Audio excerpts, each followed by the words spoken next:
cái này là hôm nay anh cho cái này anh cái gì gọi anh anh hết cái này nữa có gì দেখা ওই যে আছে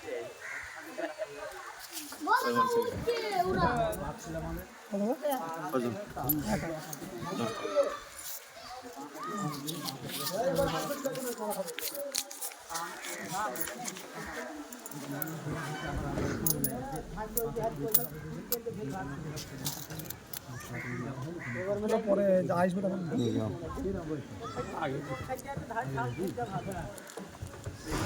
ওদের ফ্যানে জোরে গেছে এক গাদা বেঁধে গেছে হাইলি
ঘর তো পানি উঠে